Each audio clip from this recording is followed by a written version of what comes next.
Hey, What's up, y'all. everybody? Hey, Hey, Dean. how are you guys doing? Good. I loved your track Someday. I'm so Thank you. excited to play it later. Thank you so much. Interesting. I love when a song can grip you in under 3 minutes. I'm like, yes, I'm in there. That was the goal. I want something short and sweet. Exactly. Thanks. Dean, I think I've played that song at least 25 times. That means a lot, to be honest, even to get one play. So thank you. Yeah, that's one of my favorite. Was that the first one that you released? That was one of actually the last songs I really released like as a single. A lot of my new stuff was more so like trap and like rap music, but like I started getting more conscious of like who I was and like my music around last year during COVID. Really is when I started releasing more conscious music. And I'm so glad that I found you on SoundCloud. You're I know, it's my crazy. favorite artist right now. Thank you so much. I'll try to be more consistent. Well, Dean, I put one of your songs in our spotlight playlist for the week. So. Oh, thank you so much. What song was it? Is it something? Toxic. I really like that. Oh, Toxic. One. Okay. So good. Yeah. So good. Appreciate you. The goal of the listening session is to, promote you so they look for your other tracks and keep that momentum going. That's what we do. We're all here for support. Most definitely. I appreciate it. What's up, Tyler? How you doing? I'm good. How you doing? I'm good. I am having a beautiful day. I don't know where you guys all are. I'm in sunny South Florida, and it is gorgeous out today. There is not a cloud in the sky. I'm in Ohio. It's all right, but it ain't all like sounds like Florida. How you doing, Kit Kat? I'm really good. I'm in Los Angeles, downtown, and it's actually my mom's birthday, so I'm gonna drive up a little bit to see her. And oh, that's awesome! Happy birthday, Mama Fisher! Thank you. I'll share all the love with her. So I'm super excited for this, though. So excited. Same. Although the message on my teacup is very real, the struggle is real. Today we're on fire. I'm excited, guys. Hey, Tiffany. I want to get into some icebreakers. Tell me something good that happened to you this week. If anyone has anything, jump in. Any news? Don't be shy. You just got to start calling out on people. That's what I'm going to do. Kyle, what's up? Tell me something good that happened to you this week. Your videos have been amazing, by the way. Thank you. Something that happened this week. I've been doing all of my assignments on time, which is awesome. I've been working out regularly, which is awesome. And I've been finding some dope music that I've been sharing with Bob and Amanda that they've been putting into these playlists, which is gonna be awesome. All you should check it out. It's Finesse Spotlight playlist. And yeah, I'm really excited for this event. Awesome. Yeah, let's get it. I'm so excited.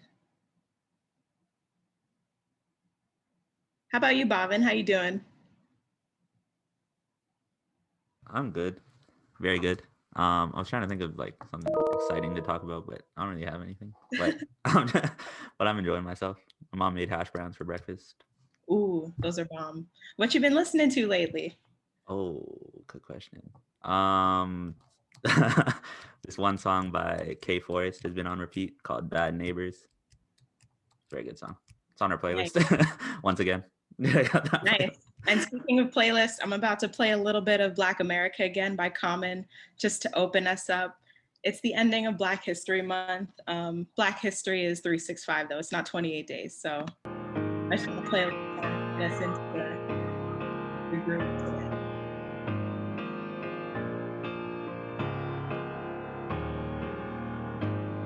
Yes, Tyler, 365. We go, we go again. Trayvon will never get to be an older man. Black children, they childhood stole from them, robbed of our names and our language. Stole again. Who stole the soul from black folk? Definitely check out that track though, Black America again. Common, Stevie Wonder, legends. Is that new? I just heard it, so it's new to me. I think it's fairly new though. I think it came out last year. Oh, okay, cool. But it just came on my radar a few days ago, and I haven't been able to stop listening to it. I love Common. I love this August Green project with Glasper and I think it was Kareem Riggins, the drummer. Awesome album. If you want to check out more Common, that's a good one. Yeah, for sure. So we're just waiting for a few more people to get on. I'm going to start calling on a few more people. Just tell me what's going on with you. Tell me something good that happened to you. Let's hear from Amanda. How you doing? I'm good. What happened to me this week? I don't know. I actually just had a really great week compared to like previous weeks in general. So less stressful than normal, which is always good. But yeah, I got to hang out with one of my friends last night, so that was nice. And yeah, just overall pretty good day. Good. We like that. I love improving on, every week is a lesson. You just learn and improve and move forward.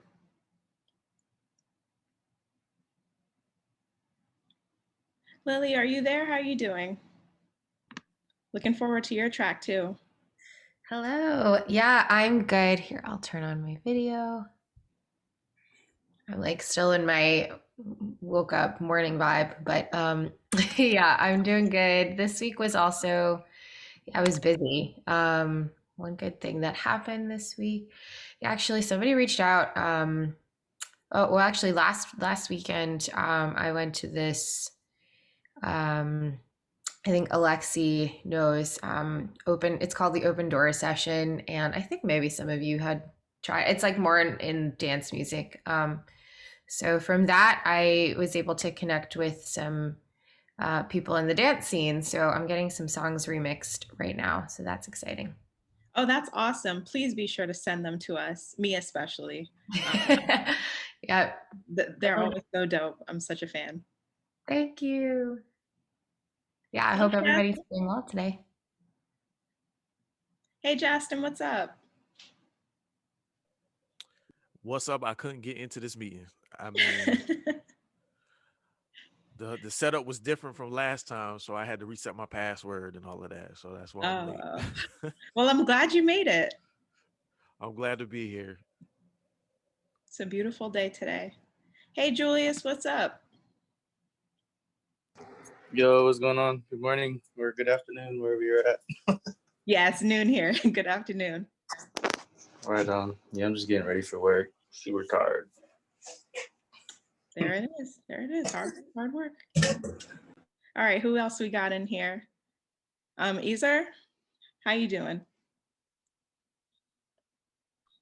Did I say that right? Ezer. There you go. How you doing today? I'm doing good. My week's been good. Nothing too extraordinary, but just feeling good. That's good. Sometimes we need ordinary. Yeah.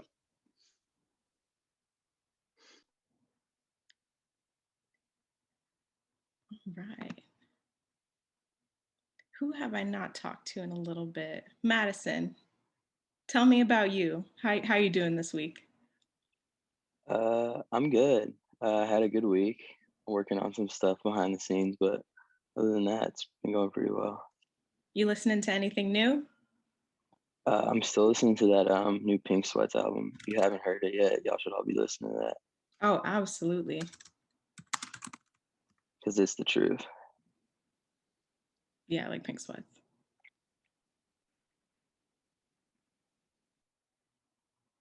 Let's see here. I think we can get started now. I think we're all pretty warmed up. Are you guys excited? Can I get some jazz hands or thumbs up or anything like that? Perfect. All right, let's get started. I'd like to welcome you all to our Advocacy and Music event. We're celebrating Black people in music, and I'm your host for today. My name is Julie Carrington, and I'm so excited to be here to celebrate Black History Month with you all and just reflect on why history and advocacy for people of color is so important, as well as, celebrating our Black creators in the music world. This event is important because we're growing and learning, we're young entrepreneurs, young aspiring artists. We realize that working as an advocate can promote your success as well as those that you help, and history is always relevant and we have to look back as we move forward. So speaking of, make sure you have a pen and something to write on to take notes, because I know we're going to drop some gems today. So with that said, on our panel today is Dr. Tammy Kernodle from the Society for American Music. I just want to get to know her. So Tammy, can you tell us a little bit about yourself?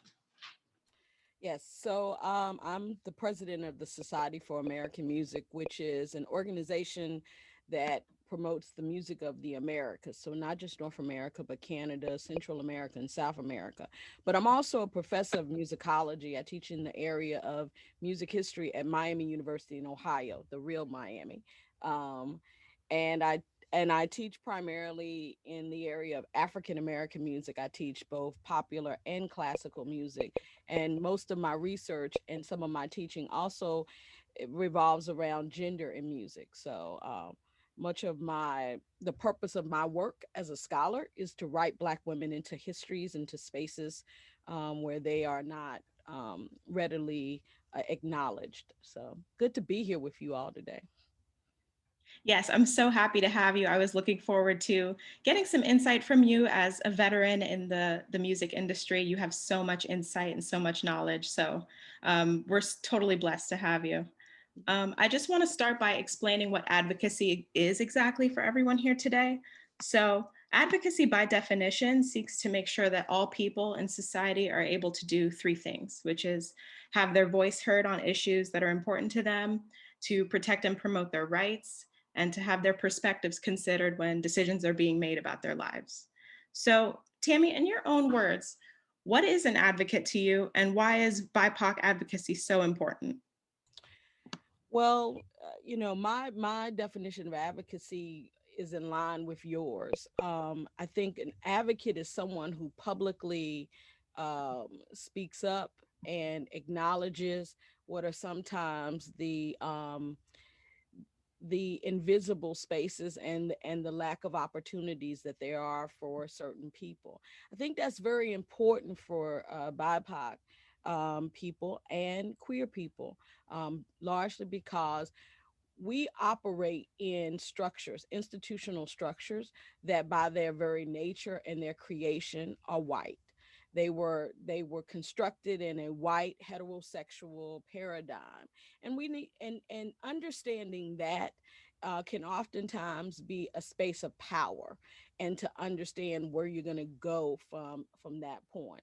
And so when we understand those things and we can identify people within those spaces, right, who can be not necessarily sympathetic, but they can be sympathetic in their hearing, because what we want is people to listen, and not to listen on a surface level, because we've seen a lot of performative activism in the last few months, especially in light of the deaths of George Floyd and Breonna Taylor. But if people are not really listening in a more in-depth way to hear what is really at the heart of injustice, what is at the heart of closing people off and robbing them of opportunities, access, or space at the table, right? Then we perpetuate these cycles. And so, it's important that we recognize by our own, listening carefully to what people say and watching what they do, in determining who are advocates who can then, be part of a larger strategy of creating space in these institutions. Thank you so much. I love what you said about listening, just having an open ear and being open to what people have to say is really the first step I think that's super important to mention. I hope you guys wrote that down. I know I'm keeping these mental notes. I can't wait to review this. I just want to mention that our other panelist, DC, might be having a little technical issue. So we'll just keep moving until he hops on. And also, I just want to mention that I'm sure you guys might have questions throughout. We're going to start our Q&A around 12:30. So just hold on to them or type them in the chat and we'll review at 12:30. And then at 1, as always, we have our listening session. Super excited. Got great chats from Elsie, Dean, and many, many more. Lottie, I see you. Hi. So yeah, we'll just keep going. What opportunities do you know of that you can share with artists who are also trying to serve as advocates for people of color in their music? So when you say opportunities, or what do you really mean? I just need a little clarification. Like anything that they can use to get their name out there, or maybe uplift others. Any sort of programs, nonprofits that aid maybe up and coming artists, anything like that. Any sort of resource. Well, I can speak specifically to the Society for American Music because most people don't look at us because we traditionally started out as an organization that was providing a space for scholars that were doing work in terms of American music. And let me also say my profile, I come to you all today, not just as a scholar and a historian and all of that. I'm actually a musician as well. And, started out as wanting to be a classical pianist and then transitioned in, what I wanted to do professionally, but I still play jazz. I have my own combo, and so being a musician is much part of my life. So I come with a wide, a multi-directional kind of perspective to all of this, but oftentimes what I find is that musicians and artists tend to focus on industry-based organizations, and that's fine. But the biggest piece I would say is diversify what communities you are engaging with. For instance, like all of you, I hope after this, will check out the website for the Society for American Music because we provide awards and fellowships for projects. We have composers, we have instrumentalists, we have independent scholars, we have editors, we have curators. Our membership is wide ranging. But most people tend to think we're only servicing one population because, sometimes our conferences, and we have a virtual conference this summer that is going to be papers, it's going to be performances, it's going to be all these different things. And I'm not advocating for you to join, but what I'm advocating for you to do is to move outside of these traditional spaces, to consider what are professional organizations that can support what you do. We have a Sight and Sound award that provides funding for recording projects, right? We have one that does videos. So, there are a lot of different tools out there. There are a lot of different organizations. And so, I would suggest you start Google searching, like music professional societies, because that's oftentimes how we're identified, as music professional societies. Now, not all, are going to be as diversified as what we see with the Society for American Music. But that's the piece that I'm trying to advocate for, is for artists like yourselves to come into an organization like this and talk to us. Our conferences usually move from city to city. And one of the things that we try to do is bring in young artists, and we have roundtables to talk about what's happening in your community, what's happening in these spaces. How can we be an advocate, right, on a whole nother level for you? And how can we, in some ways, connect you with other funding sources, right?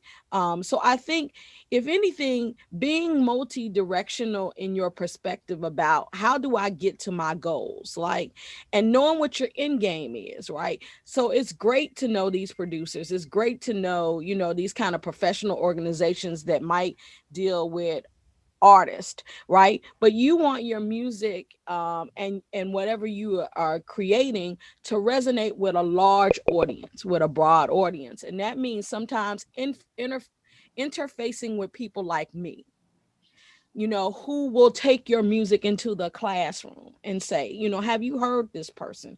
Well, let's talk about this person's music, because this person's music is coinciding with this conversation we're having on social justice or civil rights or whatever, right? And so, really looking to enlarge your network and whatever your professional community is.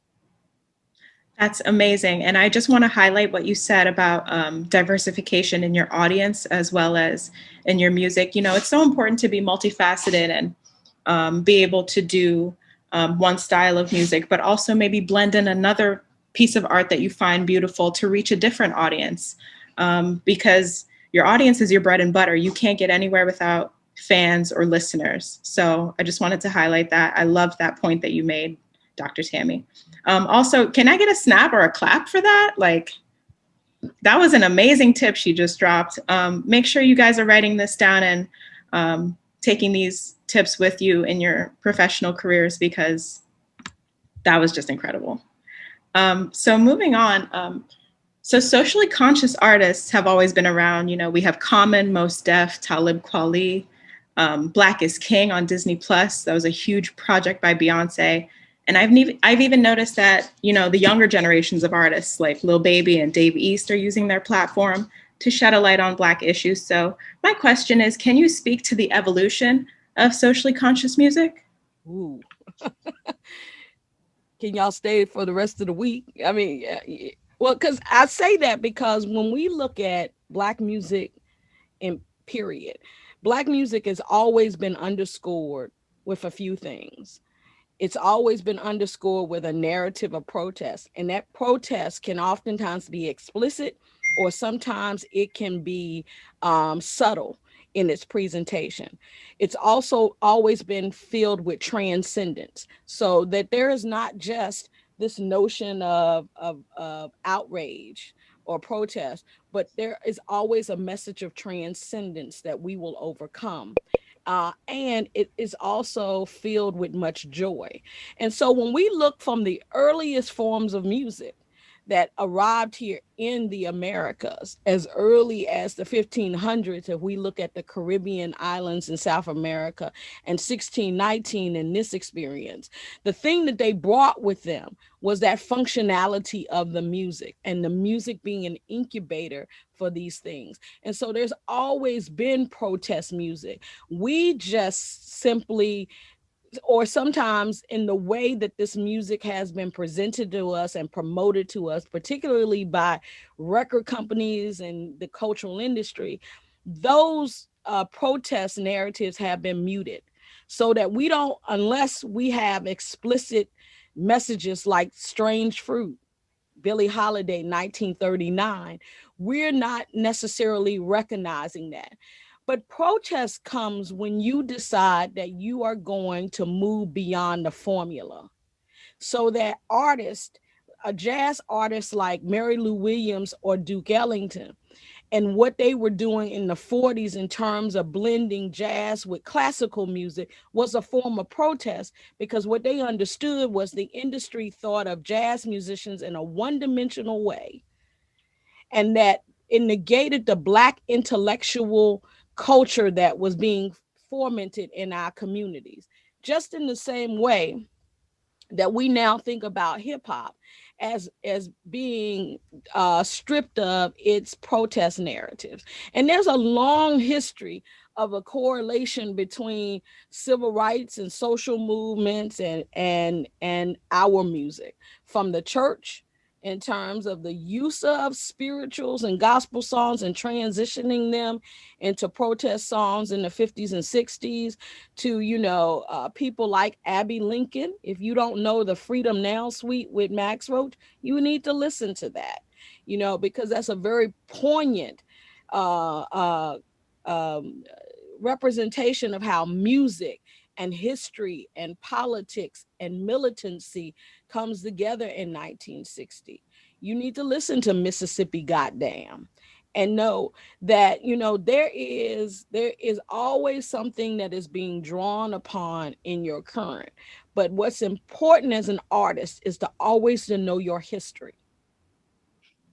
So if you're not reading, if you are not listening beyond today, and you're not going back to ask questions about, what was the sound world that Nina Simone or James Brown or Sly Stone or, any of these artists that we equate with, Black Power in the 70s, or we equate with, protest culture in the 80s and 90s, then what you will be left thinking is that what I'm doing is new, when in many ways you're building on what is already a vast manifesto of music that is detailing Black trauma, Black perseverance, Black hope, and I would venture to say even beyond Blackness. You can see this in every community that's been marginalized and disenfranchised. That music is embedded in that. And so there's been a long history. And what we're seeing now is a renaissance. It's a renaissance because of agency, that you have artists like yourselves who are no longer feeling like they have to disseminate their music through the record companies. So the agency that platforms like SoundCloud and Bandcamp and YouTube and Facebook have provided is now, erase this cloak of people thinking that Black music was no longer speaking to what the experience was, and we were just talking about dropping it like it's hot, and what clothes you're wearing, and so that's the mythology that I love that is now being challenged, because so many voices have been muted by the fact that you have an industry that is more focused on profit than they are on purpose.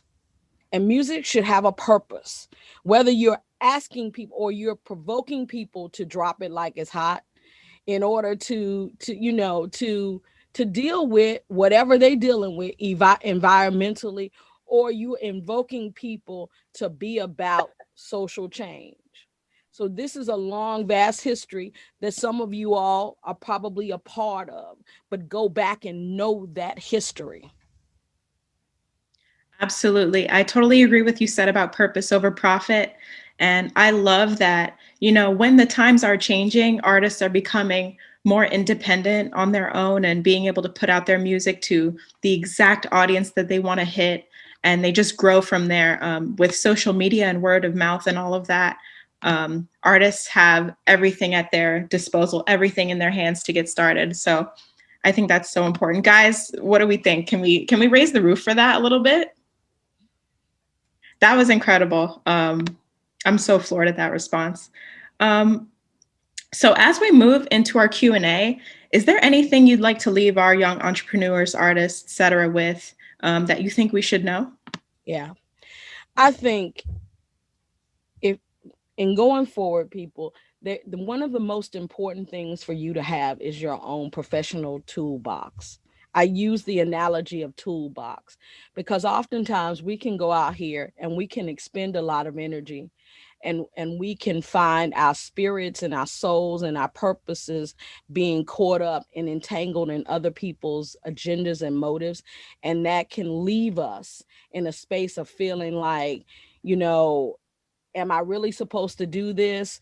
Does this, really mean anything? So if I can give you anything, I want to give you some things that I feel like are vital for you to know about your professional toolbox. In your toolbox, you all need a firewall. Now, we know firewall from technology point of view, and a firewall is something that keeps adverse or malware out of your operating system. And I want you to think about that, because your personal operating system is your artistic essence.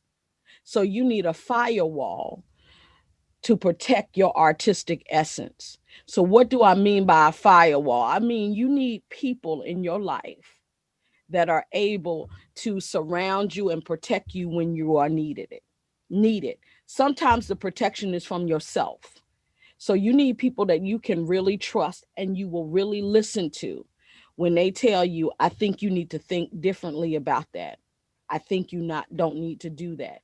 You also need that firewall is also about the advocacy that I was asked about earlier, because that firewall is going to be the one who, when needed, will stand up and say, you know what, I know you read this way, or I know this, whatever, but they will speak for you in those spaces. So you should all be building a firewall of people that will protect you professionally, will protect you spiritually, and will protect you artistically. If you don't have those people in your life, and that's not a lot of people, and that means that you have to take time to really listen to people and watch people, because people put on a lot of airs and not everybody's going to be perfect. But if you take the time to notice how people move, that will give you the information you need to know if that person needs to be part of your firewall. The second thing that you need in your toolbox is a vision book. If you do not have a space that is dedicated for you to write your vision, then you are doing this wrong. Otherwise, you will waste your energy chasing everything that comes in front of you, and you will not decipher what's worth your energy and what should just pass you by. You should write your vision. And that book should just be about your creative thoughts, your professional ambitions. And this is not for everybody. This is yours. You write your vision. You be specific. And this is also an incubator for those creative things you do not have or haven't seen come to fruition yet. Every creative idea that I've had, every sentence that I think can be germinated into something and grow, I have these books that are dedicated specifically to that. And it may take 5 years, it may take 10 years, but I can go back and I don't have to recreate, because I know that that's part of the larger vision and purpose. The third thing, I'm gonna be swift, is that you need a personal journal, because this is about your vision and your personal journey is about your soul. I'm not talking about from a religious standpoint, so don't channel me off just yet, even though that is important, because if you're going to make it, you got to know who you are and whose image you were created in, and the essence of what makes you unique and different and talented. You have to know those things, but I ain't going to preach to you today about that. But what I'm going to say is this: you need a personal journal where you write down those things that injure your soul, those things that make you confused, those things that make you happy and bring you joy. Because if you do not do the work in your character, it will not matter how talented you are. The spaces that you get to, you will destroy your own self. Every morning I pray Proverbs 12:1 that says, a wise woman builds her house with her hands. A wicked one tears them down. You change that in whatever way. What that means is that every day I pray that my words are what they need to be. My actions are what they need to be. My hearing is what it needs to be. All of that. Not that I'm seeking perfection, but that I'm seeking the maturity so that every space that I go into, I'm prepared to be there and to maintain what's needed to be there. My last thing is that you do need a spiritual center, whatever that's going to be, because everything environmentally around you is about stopping you from reaching your purpose. Purpose is not profit. You can make money doing anything.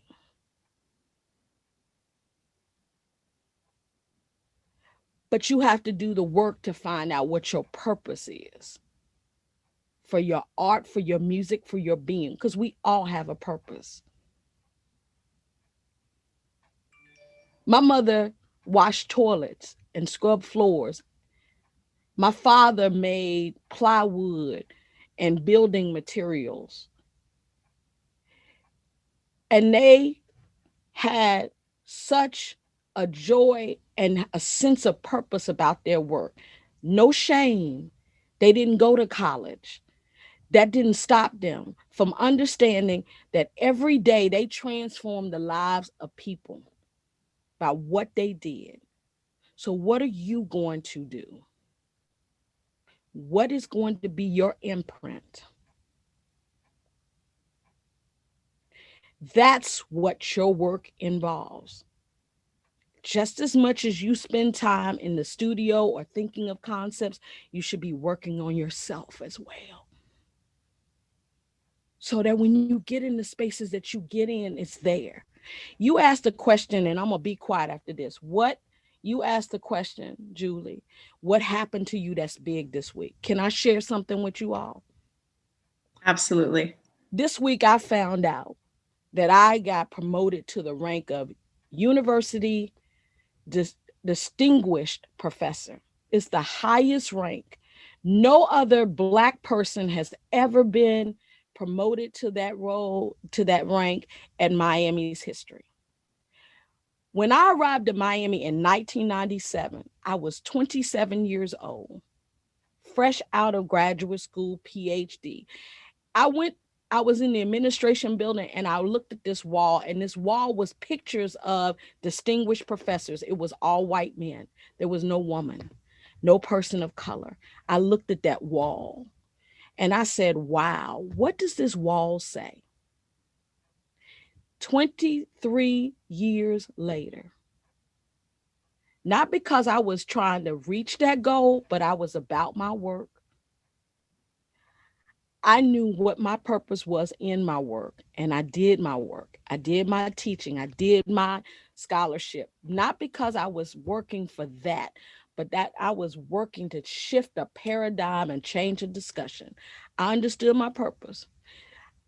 You know what? I'm president of an organization that I've never won an award. My work is my book wasn't even reviewed in the journal. I'm a president of the organization. That never stopped me, because I knew that I had a purpose. So I get to see now the fruit of my labor in a different way. I'm not saying that to brag. I'm saying that to tell you that there is no shame in hard work. There is no shame in being directed in your path. There's no shame in blocking out the folks that'll tell you that what you're doing is a waste of time. When you know something is your purpose, everything else will come, doors will open, things will align, and you will see the fruit of your labor. So I'm gonna be quiet. That was amazing. And Dr. Tammy, congratulations. That is such a huge accomplishment and so well deserved. Congrats to you. Hats off to you. I bow to you. Mute and actually let her hear our audible claps, because that needs Please unmute and clap. Yeah. Thank for sure. About you guys, but I feel so incredibly uplifted and empowered. And I just want to remind you, as we're ending Black History Month, don't forget to advocate for yourself. Doing something as simple as writing down your visions, write down your wins, write down your goals. They hold you accountable. You have something to look back on. You can go a couple pages back and see, did I do this? And why didn't I do it? And make sure that you're always asking for help when you need it. Advocacy is for everyone, including you. So I just wanted to close with that as we move into Q&A. Thank you so much, Dr. Tammy. So as we get into our Q&A, if you have a question, raise your hand using the React function in Zoom, or I can call on you to unmute and you can ask it aloud if I see some hands. Who would like to go first?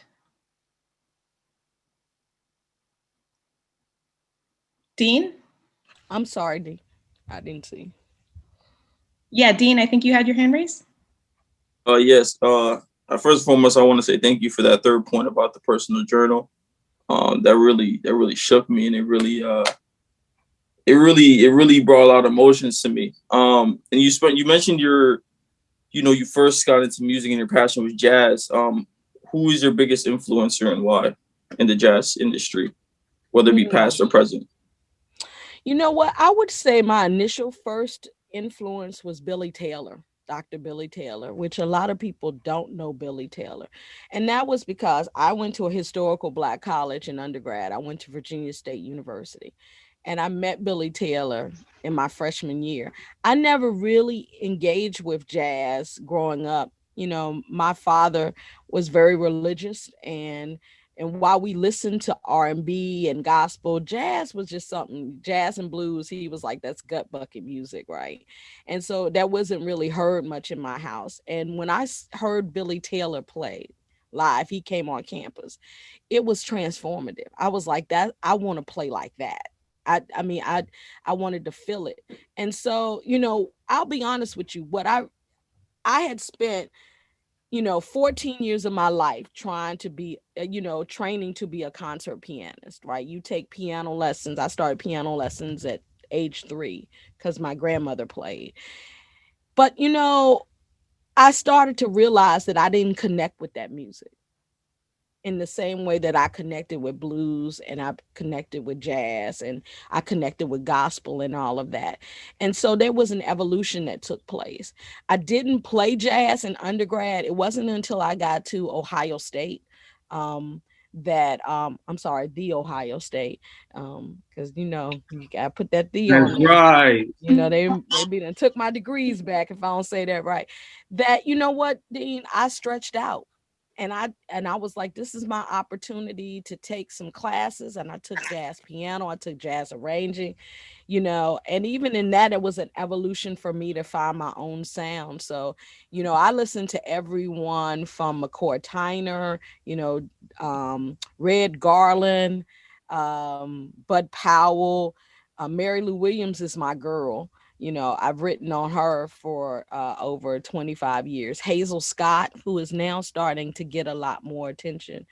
So there's a lot of people I listen to. I also listen to trumpet players and saxophonists because they inform what I do sometimes as a pianist.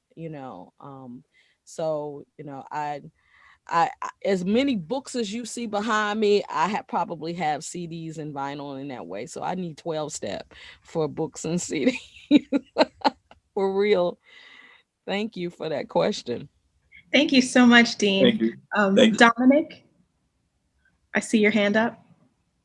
How you doing? My name is Manny JR, and I just wanted to, I don't have a question. I just wanted to commend you and appreciate your value and everything you're doing and everything else, because that's a role model like that I would want to look up to, because you went from point A to point B with like not trying to get there, but you knew what your purpose was in getting there and doing everything that you did, and you made sure that your purpose was fulfilled. And when you did, you got from point A to point B, and I just want to commend you for that. And it just shows that hard work does pay off, and being true to yourself definitely does pay off as well. So again, thank you much. Thank you, Dom. Thank you, Manny.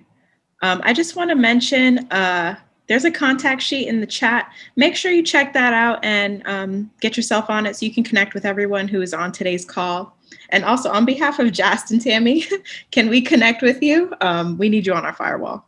Yeah, but definitely. I'm here on a Saturday because I don't usually work on Saturdays. But when Julie reached out to me and said, what she wanted, I was like, I'm there, because I'm invested in you all as the next generation. I think, we talk about lifting as we climb, and I don't want you to have to do what my generation went through.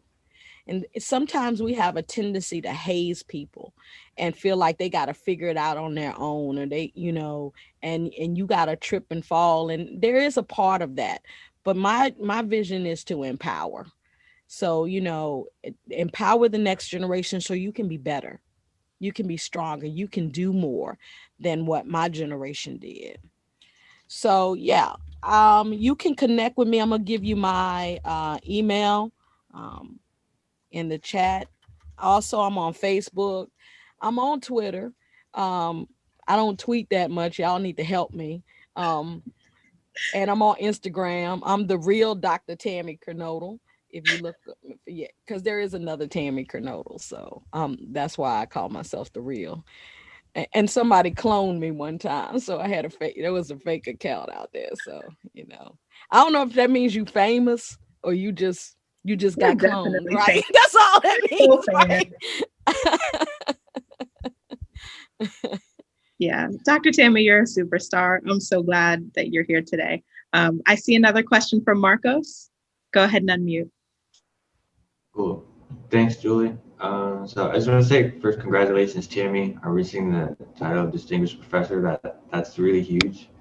And I was wondering if you could expand on the comment you made when you first started speaking about like having a multi-dimensional approach to reaching your goals, and what that might have looked like for you in your journey. I feel like I've heard similar advice given, but typically it's given in a more in the scope of like a more economic or like profitability or financial aspect, and I don't get the sense that that's how you're speaking about it. So I was wondering if you could expand on that topic. I did it from that point of view too, the economic side too.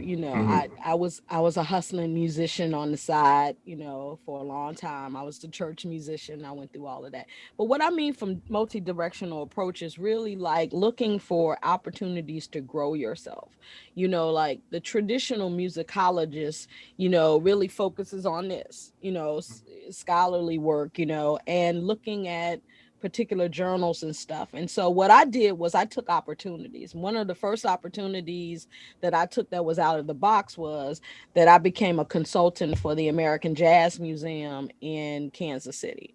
So I would literally teach Monday through Friday, get on a plane on Friday, go and work all weekend at Kansas City to help create exhibits, right? I knew nothing about curation and all of that. I just had historical knowledge. So that really helped me grow in terms of thinking about, who do you want your audience to be? Because I never thought about that. Because most scholars write in a very amplified way that most people don't understand. Most scholars don't even understand half the stuff they're talking about, right?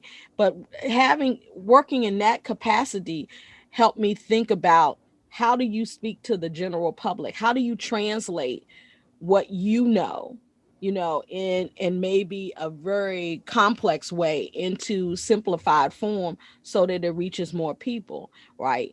I found the same thing when I worked with the Smithsonian. I worked with the Museum of African American African American Museum of History and Culture. So, there's one floor that does the arts.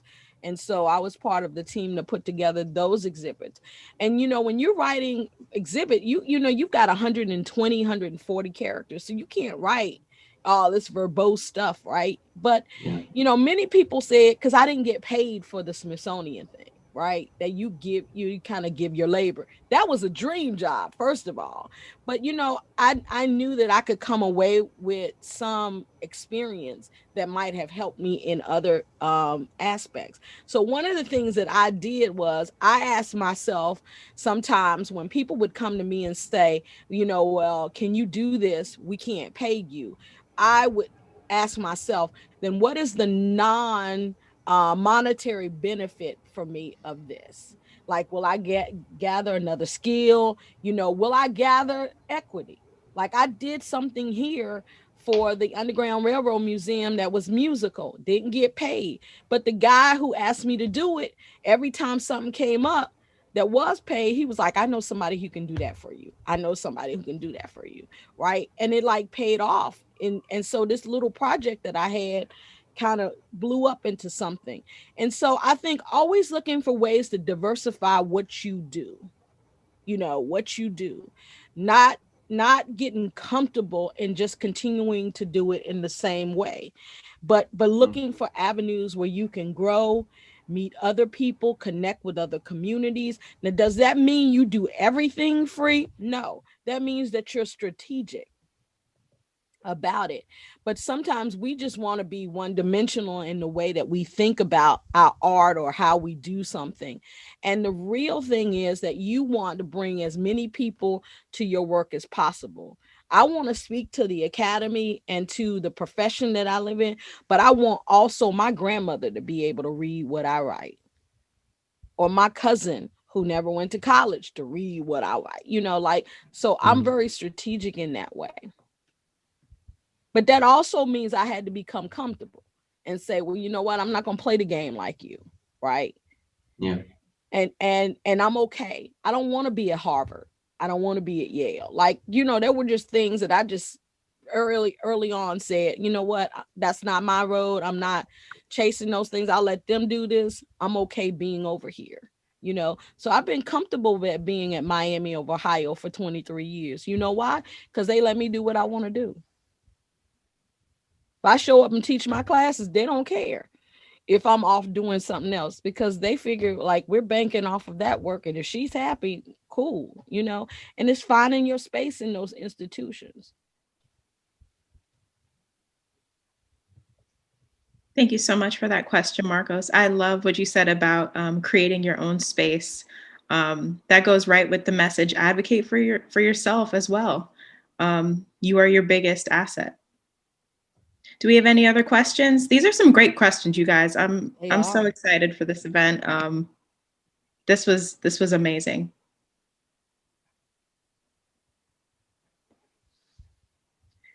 Justin, go ahead. Thank you, Julie. Hey, everyone. First of all, Dr. Tammy, wow, amazing, amazing, amazing. I think you have confirmed my journey in life and in music. But something that has been on my mind and heart probably like the last couple of years, as you talked about the toolbox, the firewall, is can you just talk about what to recognize when you need to cut people off? I'm finding out, obviously success and life is in levels and you have to go through the process and all these different things. And we want to bring those folks with us that we love, that we care about, that maybe we've been friends with for years and this and that and the third. But as I know and wrote a song about it, purpose over everything, I look at it like everyone really cannot be with you, from, family, friends, whomever it is. If they do not fit and support the mission and the purpose of who you are, what you are, and what you are going for, they can't come with you. So can you just talk about some of the things to look for, to know like, okay, yeah, you don't fit. I can't ride with you. I need to cut you off. Mm-hmm. I would say thank you for that. That's a very good question. Because you know what, we oftentimes come from these social centers and these, larger microcosms that, that with family, friends, community. And you're right. Certain people can't go with you. You outgrow certain people. My first thing is toxicity. When, people seem toxic and they always are negative about what you tell them, no matter what, they're always telling you why something can't work, or something can't be done. Now, and they're telling you this, but they haven't done anything. Then you need to ask yourself, what is this source, right? Like, like the week before I left for college, my cousin told me, you ain't never gonna make no money doing music. You wasting your time, like really. And that put me in a certain space. When I went to grad school, I had an aunt that told me, and this is a literal quote, don't nobody care nothing about no ninjas in music. Now, she didn't use the word ninja. She used the other word. And that was soul crushing to me. But bruh, you know what I had to figure out? Like, those two people, they ain't never done nothing. They hadn't been further than the border of North Carolina. I grew up in Southern Virginia, which was 2 miles. Like, and it wasn't about discounting them, but what I understood was they couldn't give me what I needed because their vision was obscured by the fact that they had never gone as far as they could see. So I could love them from a distance, but what I couldn't do was let them be in the space to speak about the things that I knew I had to do. So you know what? I had to find other aunties and other cousins. And again, that's by observing.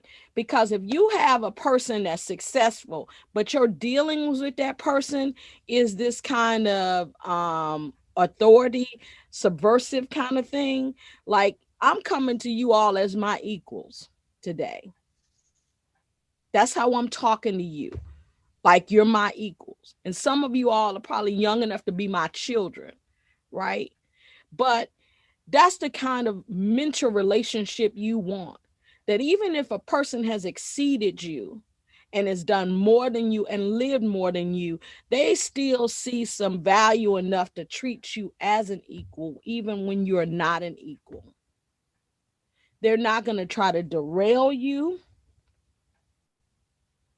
But that comes in time, and that comes from really observing them. You know what? I didn't see my aunt for 15 years. My aunt died in 2019. I didn't see her for 15 years because her conversation was always toxic. You know what? But I had to make peace with her at the point of that death in a spiritual realm because our relationship wasn't what it was because of her toxicity.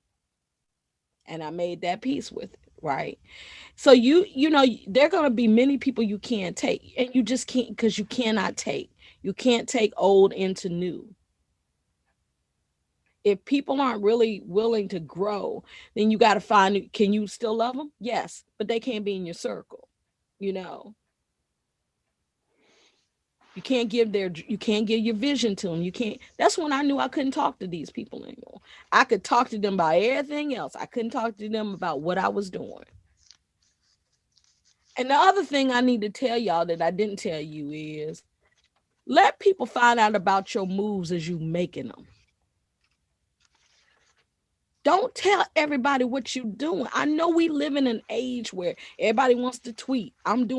Let folks find out what your moves are as you making them. Because folks will trip you up. That's by nature. We're competitive. I don't want you to have more than I do sometimes. And that's an instinctual thing because we all got insecurities, right? That's why we got to manage our insecurities. So, brother, it's really about, seeing people for who they are, deciding how you're going to love them and engage with them and moving forward. Every person you lose, God will bring another person in your life. You got to be willing to see that, though. Yeah, and I ain't trying to that's preach real. to y'all. I'm sorry, y'all. I ain't trying to preach to y'all today. That's good. I will just second that. I've experienced every word that you're saying. So I know it to be true. Thank you for that. Yes, this is the gospel. This is the gospel. I'm getting so many tips from this. I'm so glad that we're all here to be hearing this. Tyler, I saw your hand up. Did you still have a question? Well, I didn't want to go too deep into the listening session, but my question was kind of similar to the last one, but from a different perspective, because I'm the artist manager. I'm not actually the artist.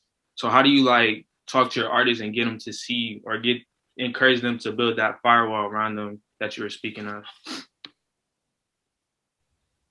Ooh, that's a very good question. I think it's having a conversation like this. If you're a manager, you're talking to an artist, you need to tell your artist, hey, you need to look at the people around you. If the people around you, every time you're around them, they bring drama or they're bringing it, you lose something versus gaining something when they're around you, then you need to check your circle, and as a manager, if you can be the envoy and put these people in the same space with people that you think will help them, that's important. You know, other people who are veterans in the business, you know, if you've seen the Clarence Avant documentary, what's talked about is how he, you know, he was an advocate for many people. He pulled people to the side and said, dude, you wait a minute, what are you doing? Even folks that he wasn't, you know, supposedly connected with. And so he earned this reputation that, you know, people would call him on the phone and say, I need you to talk to so and so, you know, I need you to do that. And so as a manager, you got to understand that you're part of that shepherding process, right? So who can you connect your artists with who can help them grow? Thus help you, because that also helps your brand and that also helps your purpose in your business. Thank you. Amazing. Thank you. I just want to remind you guys again, sign that contact sheet. You want to keep in touch with everyone who's here today. You know, this is about networking. This is about community. It's Black History Month. Community is everything, everything. Can I get snaps for that? Thank you. All right. I think we got one more question, Lottie, and then we'll move into our listening session. Yeah, thank you. Hi, Tammy. Thanks so much for being here.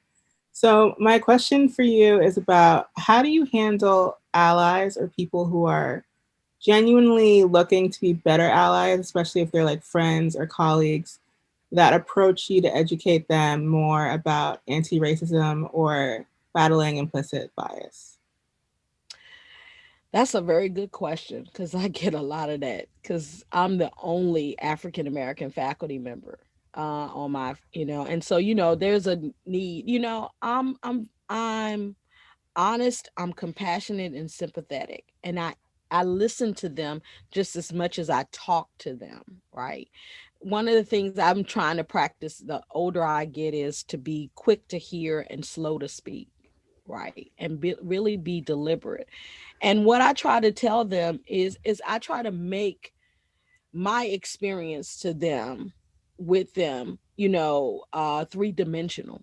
You know, we live in a society where the words "I don't see race," or "I wasn't raised to recognize race or color," right, is seen as a badge of courage. No, that is dangerous, and it's dangerous for people of color to even subscribe to that, because if my colleagues who love me and think that I'm brilliant can't see that I'm a Black woman who gets stopped by the police and can end up like Sandra Bland, or can be in my house like Breonna Taylor, resting at the end of my day. If they can't see the correlation from that, then we got a problem, right?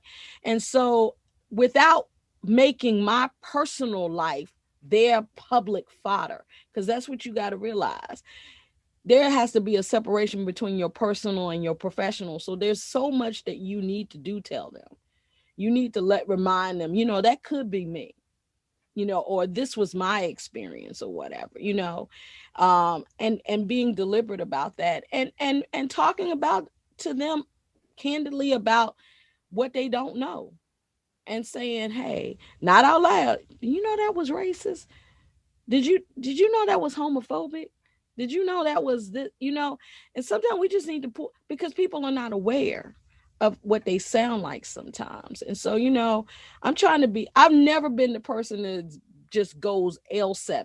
That's just not me. Because I don't feel like it's necessary for me to cuss you out. I don't feel like it's necessary for me to scream. You don't get anything from that, because people shut down, right? But finding an effective way to communicate with that person, and also realizing that's not your sole responsibility. There's work they have to do. So you can lead, but there's work that they have to do on their own. Thank Hello, you. my sister. Woo! Thank you. That's exactly how I feel inside too. Baby! Thank you, Lottie, for that question. Great questions all around. Guys, I need some snaps for that. Dr. Tammy, you dropped gems from the moment you started speaking. I am so, so grateful that you were able to join us today. And guys, it's listening session time. We do these every week. For anyone who's new here, this is like my favorite part of our events. These are great because we love supporting our community and giving artists exposure. And it's also great to just be able to chill and jam out on a Saturday afternoon. So without further ado, let's get it. We are going to start off with This Black Skin by Justin. Welcome to the black party for us. Let me hear you say, I'm black and I love it. That's right. If you black, be proud of that. Take no slack. For every color person, here's your power back. If you black, be proud of that. Take no slack. For every color person, here's your power back. Power back, we ready for the fight. We ready for the flight. We take off with no wings despite. We give this world life, it's only right. We demand more than Black Lives Matter on your website. Stay encouraged, young brother, young sister. The world cries off of our black fingers. Have the freedom to bring, the love to sing. We the future they can be. Let's stay encouraged, young brother, young sister. Get shade of black stars, light like silver. The push of the black fist, the language of what's happening. You gotta be proud of this black skin. The arc of our country was built in the backs of our black men, our black women. Let's never forget, we've never forgotten what was stolen and broken. Sold for lazy dollars and us hoping, coping. Our moms and dads could only communicate about the rat race. We had to learn about hate, wanna be us so badly you trace our black face. You wanna be us, you wanna be us. Who amongst us is the Judas? The hate in the world is robust.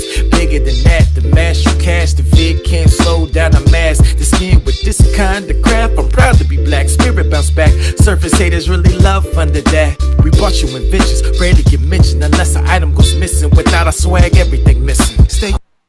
I had to stop because my computer was getting too hot from all that fire. Justin, tell us a little bit about that track. That was incredible. Hey, Julie, you silly. But I was vibing like it wasn't me, man. When you haven't heard it in a while and it comes on in a different environment, it just hit different. But thank you to Finesse for playing this. I just wanted to make something for the culture, man. My sound is just different. And this record, I wanted to be more of what I think my sound is for hip hop renaissance. And it was difficult to make. I'm gonna be honest. The hook came very quickly and then I didn't know what to write. And so when I jumped back on it, I was like, I'm gonna be free about it. I'm not gonna worry, but I wanted to make sure I encourage our people, black and brown. And so if you are a black creator, I'm doing a challenge. Check it out at justinartist.com to everybody just explain who they are and what it means to be black. So thank you for that. Thank you so much. Dr. Tammy, you have any input on that? What'd you think? That was fire. I mean, can I just find that on Spotify? Yes, ma'am. Justin Artist. I'll put a link in the chat too, but Justin Artist, This Black Skin. I was vibing to that. Thank you, man. Thank you. Nice. I need you to do it. Miss Tammy, I need you to do the challenge too. You can talk on it, you can play on it, whatever you want to do. It would be amazing. I will. Yeah. Appreciate that. Yes, thank you for that track for kicking us off for this listening session. I know I said my favorite part is the listening session, but my least favorite part is turning the song off because that's just not my vibe. Our next song is Someday by Dean.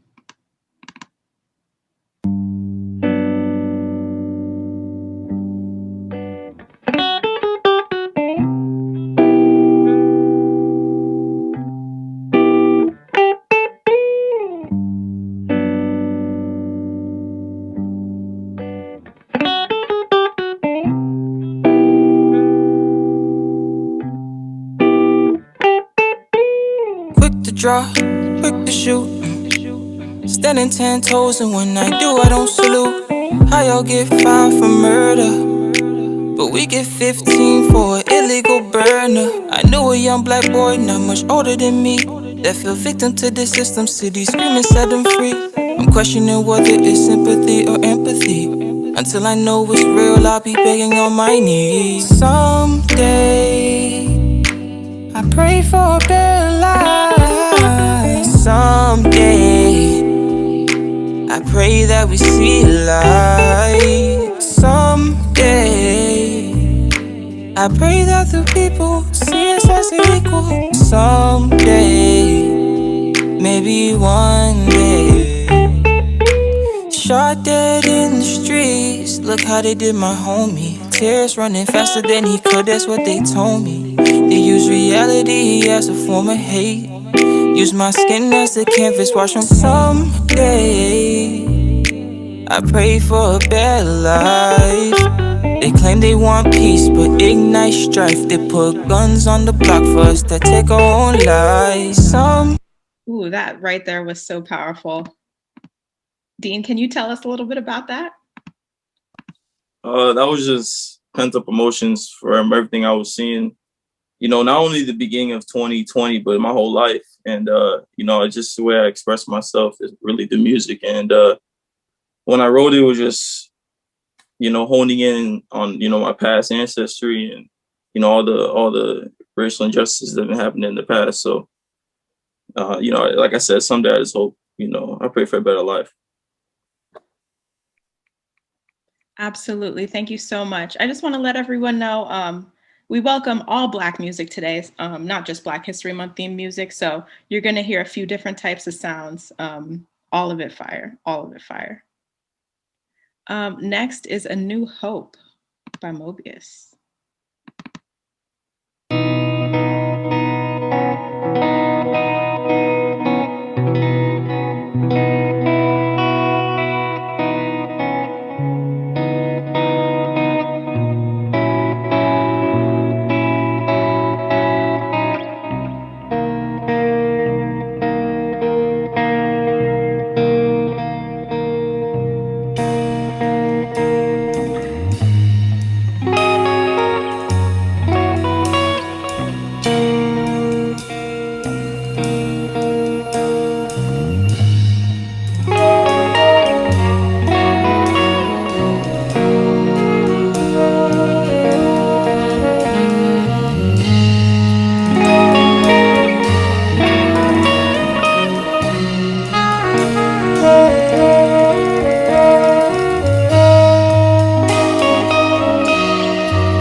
I loved that. Love that. What do you guys think? Can I get a thumbs up?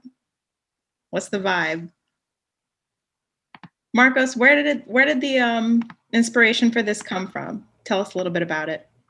For this was just like optimism, just wanting to be like that beacon of light in a dark tunnel, in a dark situation. And that, yeah, just like the title says, like a new kind of hope.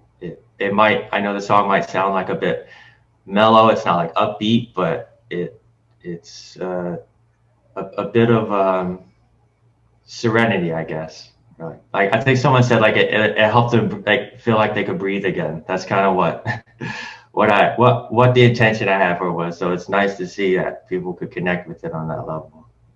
That's beautiful. I love what you just said about that. Dr. Tammy, you want to weigh in? What do you think so far? I mean, you know what? I'm just sitting in the cut enjoying. All these pieces have been great, and I just love just to hear, you know, the different dynamics that people, you know, have put this together. So I'm just, you know, you all might see me tip out because I got another event at 1:30, but I'm enjoying what I'm hearing. This is some great stuff. I can't wait to get this playlist. Yeah, I'll definitely get this playlist to you for sure. All right, so let's move to Black Magic. This was submitted by Lottie. Thank you, Lottie. Let me just go back here.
I don't know about y'all, but I'm gonna be listening to that all day. This entire playlist is just gonna be on repeat.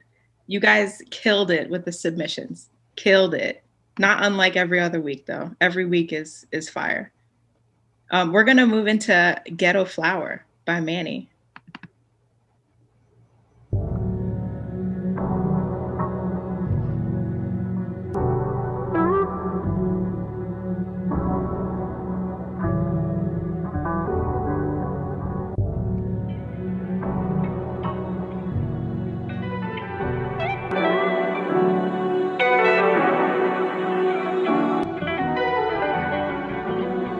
Sweetest rose from the Garden of Eden.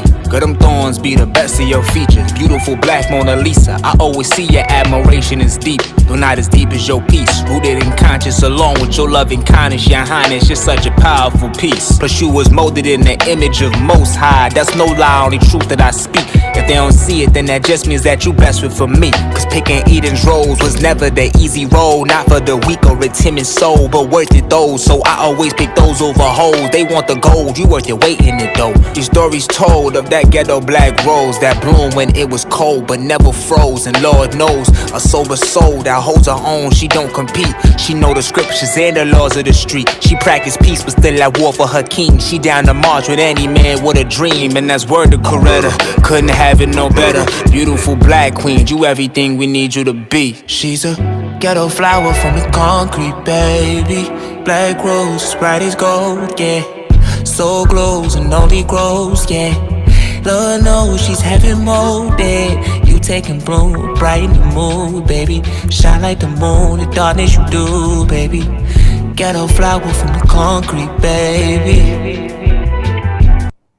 Yes. I did not expect those vocals at the end. My God.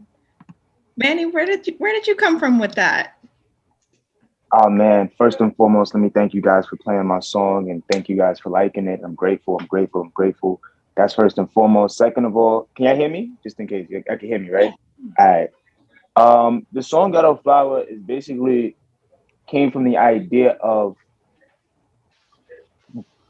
women of color. Just, I was scrolling on Instagram and, I see a lot of, stigmas about women of color being to this, being to that, being to this, being to that, being to this. And it's one of those things where it's like, I appreciate women of color because I grew up around women of color. So, sometimes I feel like you don't get enough, like women don't get enough credit for being great, being amazing, being awesome, being backbones, being valued. So the lyrics kind of just came to me in the studio when I was in the booth. And that's just raw thoughts on how I view women, women of color in any situation. The vocals came out, like everything just came together off of pure thought. So that's basically what it was. It was just raw thoughts on how I view the women of my culture and our culture in situations like this, especially in the times that we're in right now. That's incredible. That's incredible. I just want to make mention of the titles of these songs and how powerful they all are. This Black Skin, Black Magic. Lottie, who came up with the title for that song? Just curious. So that was actually based off the name of the beat we got from the producer. So we kind of just ran with it. I love it. I love it. All right, let's get into Still Love.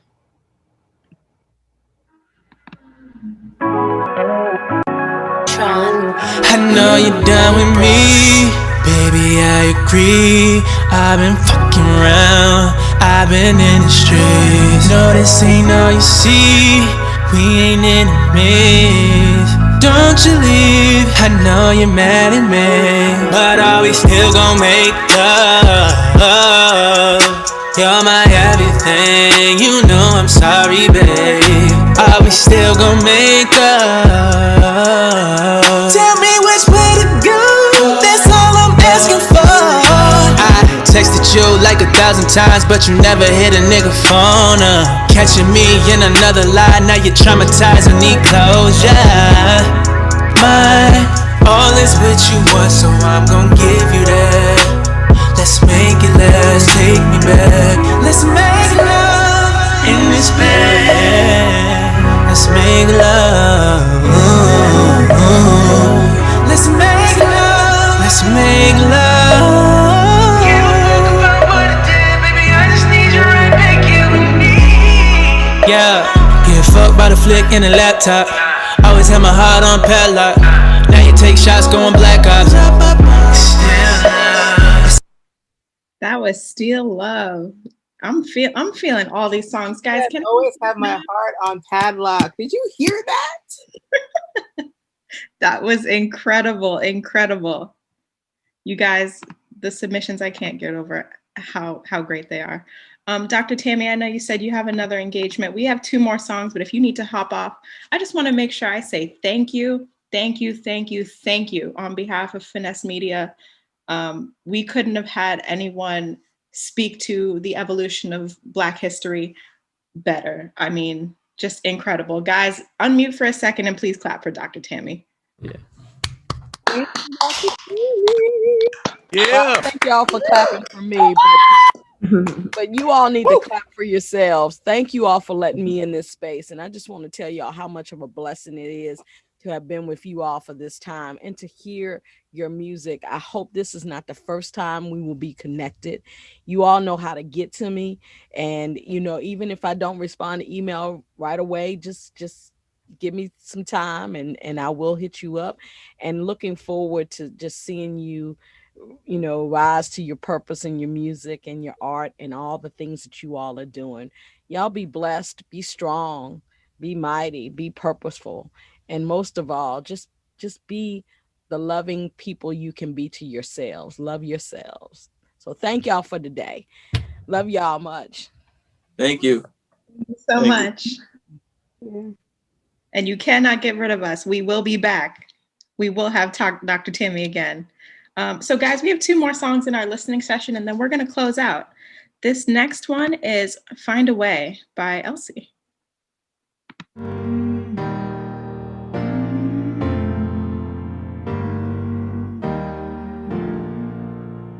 I know that times are tough, you're going through it and you haven't slept for days.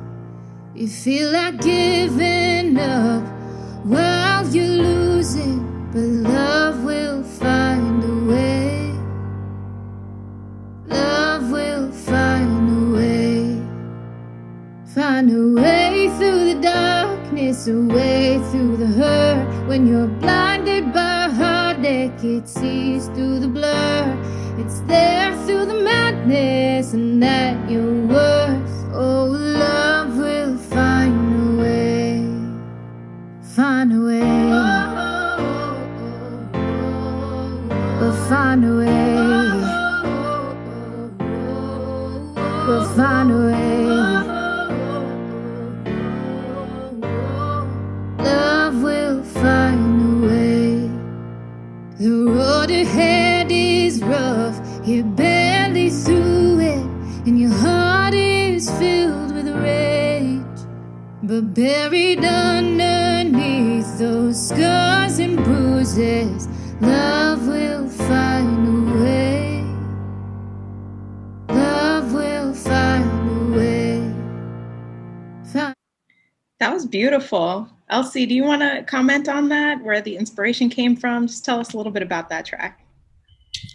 Yeah, thank you everyone for the love in the comments. I wrote that song last year, like around the time of George Floyd and Breonna Taylor and all of the, and I know, this message is kind of more of that we will overcome message, but I just kind of felt this strong need to put something down. And actually context wise too, like this was written more as like a dance song. It's kind of strange. I guess I'm getting more into that realm, but I really love kind of this is like a demo version. So yeah, thank you guys for listening.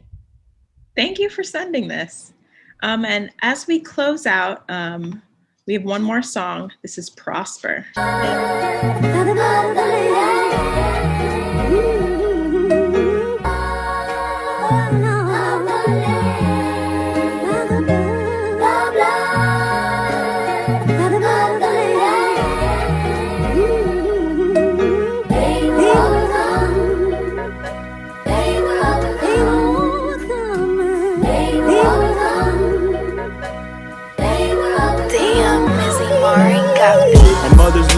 always unconditional, all the others temporary. They're transitional, come with a whole bunch of criteria. When you black and proud, bro, they just wanna kill your exterior. They wanna take you down, dilute you, remove your purity, pollute you, obscure your voice, confuse you. It'll happen really easy if you choose to. I read the holy book, peruse the verse and check the scriptures, and pray that one day I see the bigger picture. I lost a young, it made me jaded and it made me numb. It made me tired, feel like I lost, like I've been on the run. And you ain't bound to earth, you've been in heaven since. I see you in my dreams, I know you haven't sent. My life is painful now, mama's an angel now. It's been raining for way too long, I need a rainbow now. And every time I turn to the news or the media, we ain't being told the truth, it's all Wikipedia. We stuck in the median, we just gotta take a pick. A racist and a pedophile, that's what we get as candidates. Life and death issues reduced into politics. Sworn. Ooh, that was another hot track. Who would have thunk? You guys, thank you so much for your submissions. They were all incredible. Do you guys have any last minute comments or remarks that you want to share? Just about next week's event and joining our wonderful collab if you're not already a part of it, but you can take that away. Absolutely. And for anyone who's not a part of the community, what are you waiting for? What are you waiting for? You need to go to Finessed Media and sign up. But in all seriousness, I want to thank you all for coming, and I hope you enjoyed it. Dr. Tammy is no longer here, but she was incredible. Make sure you reach out to her, ask her questions. She has so much insight and inside knowledge that, you know, I don't have to tell you, you guys just heard, but yeah, hit her up. And our next event, yeah, I'm super excited for it. Thank you guys so much for coming, and have a great day. Oh, thank you. Justin, did you have a question really quick? Oh, now I was just making an announcement. All you amazing artists, please, please, please do the TBS challenge. Just need support. It's for the culture.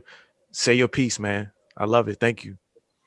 Cool. All right, everybody. Happy Saturday. Enjoy your weekends. Thank you, Julie, for hosting, and catch y'all next week. Thank Bye, you. y'all. Bye, you guys. Love you all. Thank you. Bye.